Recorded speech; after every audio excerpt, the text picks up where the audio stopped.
O Gigante Deitado, capítulo 1. Jerônimo, a memória de uma luta. Deixou sua proveitosa existência física pela desencarnação o conhecido expositor e escritor espírita Jerônimo Mendonça Ribeiro de Ituiutaba, Minas Gerais. O fato ocorreu no último dia 26 de novembro, um domingo.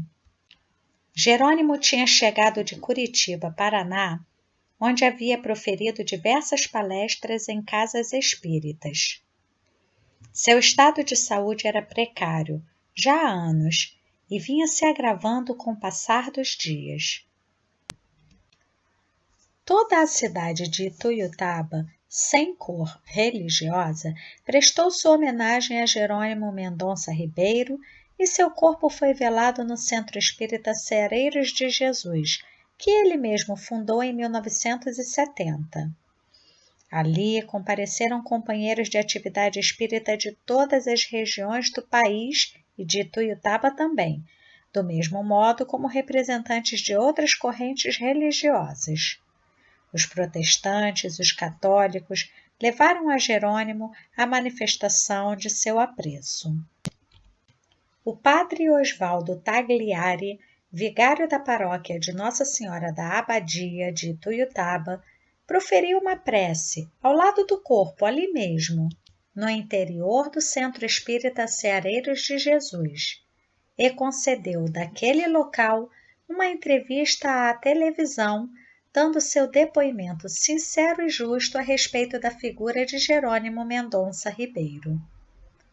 O laudo médico assinalou, como causa da desencarnação de Jerônimo, insuficiência cardiovascular. Desde cedo, a enfermidade. Jerônimo Mendonça Ribeiro era filho de Altino Mendonça e Dona Antônia Mendonça Ribeiro. Nasceu em Ituiutaba no dia 1º de novembro de 1939. A sua infância foi a de uma criança normal. Frequentou a escola até o início do ginasial antigo. Já na puberdade, começou a sentir dores nas articulações, especialmente nos joelhos e tornozelos. Esses pontos de seu corpo passaram a inchar e já aos 18 anos, Jerônimo andava com dificuldade. Pouco depois, viu-se preso a uma cadeira de rodas e daí a uma cama ortopédica, na qual permaneceu deitado de costas por mais de 5 lustros. Jerônimo tentou todos os recursos da medicina. Consultou especialistas, submeteu-se a tratamentos rigorosos. A enfermidade, artrite reumatoide, jamais cedeu. Conheceu e abraçou na primeira fase de sua vida a doutrina espírita. Em 1968, eu o acompanhei numa viagem a Congonhas do Campo. Não havia asfalto ligando o Triângulo Mineiro a Belo Horizonte. Fizemos o trajeto mais aconselhável então. Passamos por Uberlândia, Patrocínio, Patos de Minas, até alcançar a rodovia Belo Horizonte-Brasília. Viajamos um dia inteiro, saindo de madrugada de Ituiutaba e chegamos a Belo Horizonte ao alvorecer do dia seguinte. Viajamos em uma perua Kombi da Volkswagen. Naquela época, Jerônimo sentia dores intensas. A viagem foi muito sofrida para ele deitado em sua cama. Quando eu partir. Em 1963, quando o quadro de Jerônimo revelava-se grave, ele apreciava visitar a residência do casal Bolívar Gomes Campos, Geni Gonçalves Campos. O culto cristão no lar espírita desse casal amigo acontecia diariamente às 18 horas.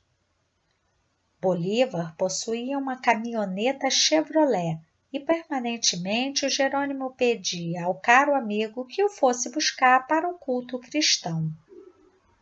Costumava, às vezes, passar o curso do dia na residência daquele casal.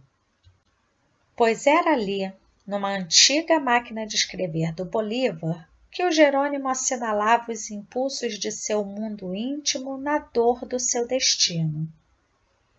Deixou muitos documentos importantes dessa época que Dona Geni Gonçalves Campos, hoje residindo em Goiânia, guarda com muito zelo. Num desses escritos do Jerônimo, que tem sua assinatura, com sua letra bonita, ele mesmo imaginava que a desencarnação não deveria tardar. Dizia o seu texto intitulado Quando eu partir. Quando eu partir deste mundo de dor, sentirei no espírito uma doce vibração de alegria. Somente levarei comigo não recordações de mim mesmo, mas dos meus verdadeiros amigos que povoaram a minha apagada existência, de tudo que é bom e agradável. Qualidades que estou longe de possuir. Quando este corpo enfermo descer à escuridão de 7 palmos, orem por mim. Levarei no meu pensamento aqueles que verdadeiramente amo. Se alguns dos meus irmãos me guardarem na lembrança, peçam a Deus, que é bondade, que me faça digno desta recordação.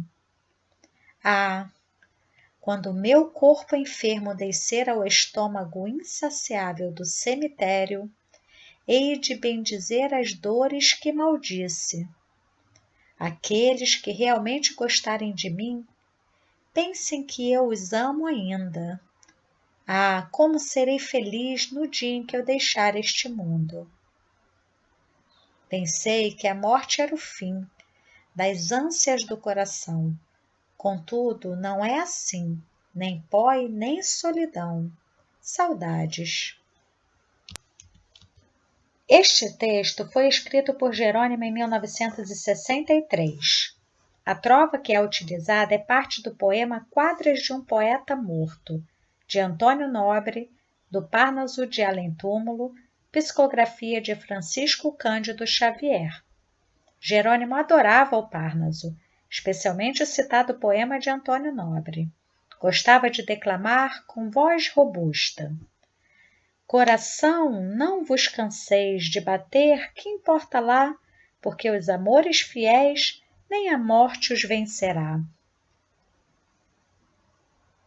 Um projeto superior.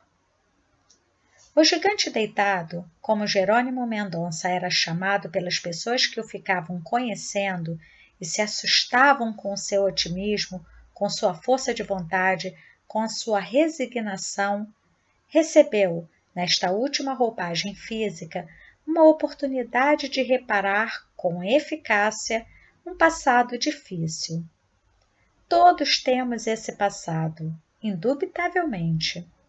O Jerônimo conseguiu reunir condições para, através de intensa dor, vencer o homem velho e acender a luz de seu coração como espírito.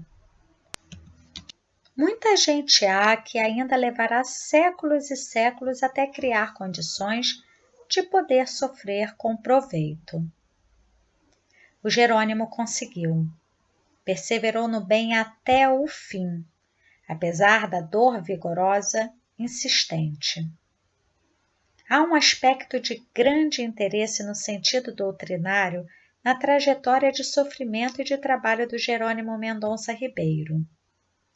No livro Obreiros da Vida Eterna, de André Luiz, da psicografia de Francisco Cândido Xavier, encontramos no capítulo 17 uma preciosa informação a respeito da dilatação do prazo para a desencarnação de Albina.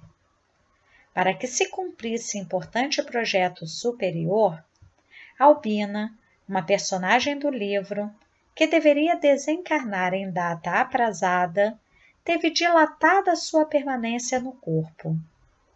Essa questão é passível de apreciação quando sabemos que a utilidade da vida física, assinalando interesses de ordem superior, pode dilatar o período da programação feita antes da reencarnação.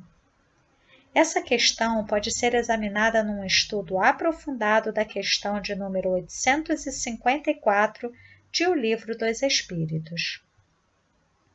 Do mesmo modo que o trabalho e a dedicação ao bem podem dilatar o prazo da desencarnação, a ociosidade pode abreviá-la.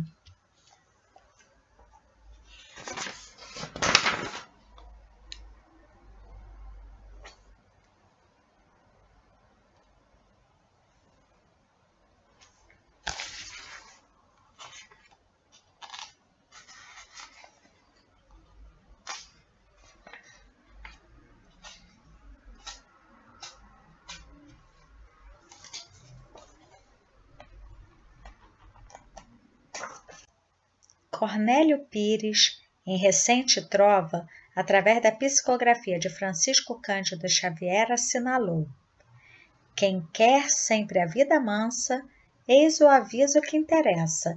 Para aquele que descansa, a morte vem mais depressa. Já há vários anos, não havia explicação científica para o fato de Jerônimo Mendonça Ribeiro estar ainda encarnado. Seu corpo não oferecia as mínimas condições de vida.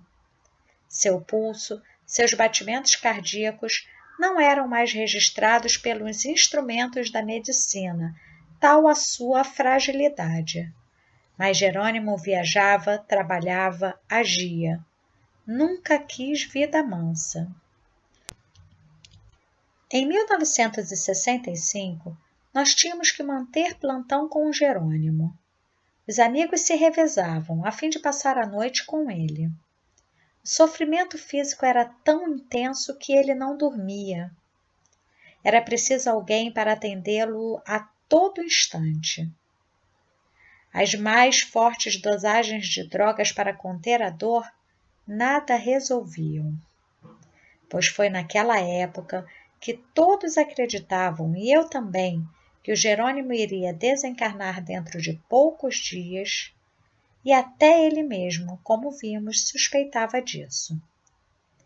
No entanto, graças à sua luta, graças ao fato de sua vida como exemplo de trabalho e resignação, apesar da deficiência física, estar inserida num projeto superior, do mundo maior, o termo de sua existência somente aconteceu em 26 de novembro de 1989, depois que ele completou meio século de vida, quase toda num leito de dor e de trabalho.